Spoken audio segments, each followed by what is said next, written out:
Okay, there's only certain times of the year that you can make accurate recommendations. Um, the stupidity that a lot of people fall into is like, well, Fuji or Nikon could come out with something next year, so I better not buy anything. It's like, well, you could do that all the time and never buy anything. It's like, yeah, well, I better not buy that new car. There might be a new one 3 years from now. It's like, well, good. Jump on the bus and never buy a car, right? What sort of mentality is that?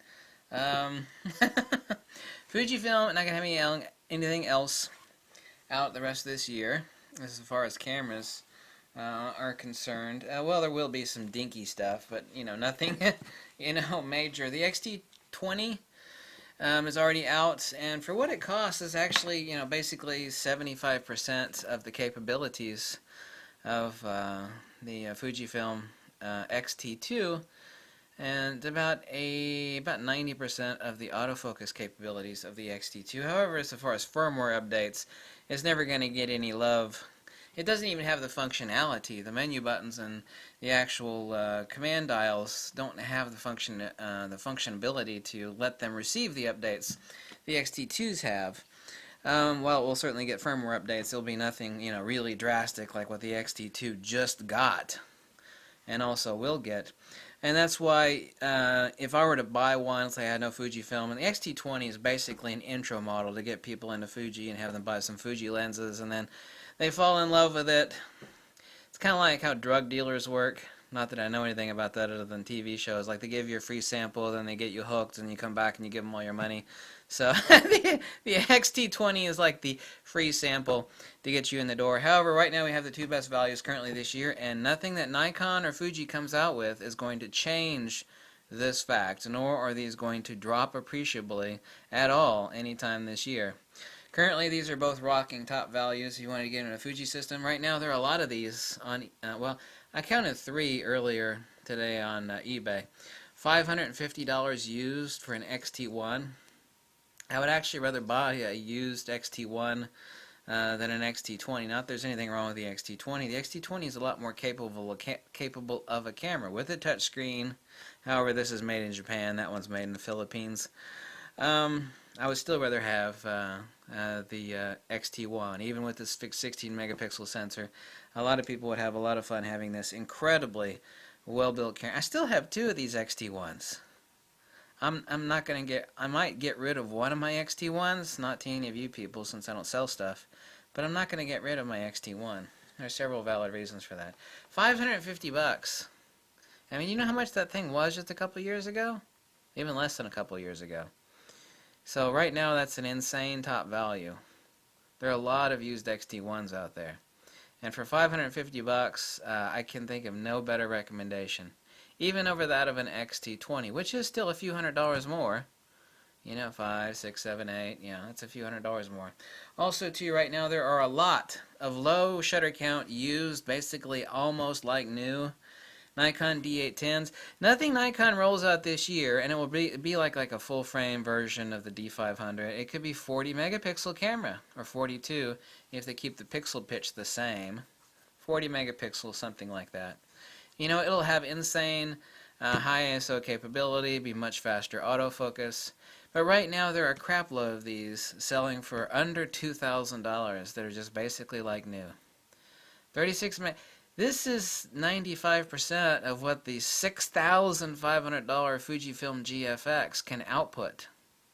Let me repeat that. 95% essentially of what the Fujifilm GFX can output for a lot more money. A lot more money. $1,900 all day long. And that's not for gray market, that's just used. Like, there are also a lot of gray markets out there selling out there for $2,000. Gray market D810s, which I'm fully behind buying a new gray market D810. Nothing that Nikon does this year, and I know basically what they're going to do this year. Will this camera drop a couple $100s more by November? Unlikely, but it could drop as much as like 100 or 150. It could be selling around $1,850 at the very, very bottom later this year, but no cheaper than that. It's still a damn 36 megapixel camera. This is the tits for portraiture and landscape. It's like, what? You know, someone says, you know, money. I do portraiture and landscape, or landscape or portraiture. There it is right here. Nothing that's going to happen this year from an announcement from Nikon is going to change the fact that this camera right now is a bat crap crazy deal. Period. Nothing's going to change that. Nothing. It's 36 megapixels of full frame. Awesome. Yes. Ooh, stick a Tamron 15 to 30 on this, and oh, this is a hard working professional camera. For studio, for landscape, for architecture, real estate photography, quite a lot of stuff. Is the autofocus fast? No. Is the buffer fast? No. Is this a camera suitable for shooting birds in flight? Not really. So no. That's what the D500 is for, and that is what the full frame version of the Nikon D500 later this year, when it will be announced to come out, is for. But it'll be a lot of money. A lot of money. I assume it's going to be right around $3,500, $3,800. Somewhere right around there. I won't be off by more than $300 on that. Could be as cheap as $3,000, probably. Could it be $3,800? Possibly. Somewhere right around there. This is basically $2,000 less than that, so nothing's going to change what either one of these cameras are this year or their value. So these are my two top recommendations right now because they are incredibly cheap and they're both incredibly awesome. Both of these cameras are amazing. I have a vertical grip on this one, by the way. I love the old XT. It's like, well, you know, the XT2 is a lot faster, a lot better, a lot... Yeah, but this camera's... I fell in love with Fujifilm because of this. And I don't give a shit about mirrorless. You know what? When I bought this camera, I don't give, and I mentioned this before, I don't give a damn about mirrorless. I care about the camera and the output, customer service, support, the lenses for it. I didn't buy a mirrorless camera. I bought a superior camera. I don't give a shit. There's no such thing as a mirrorless image, by the way. Did I mention that fact? There's no such thing as a mirrorless image. You know, a superior gear with superior support and superior lenses. Right now, the best camera manufacturer on earth is Fujifilm.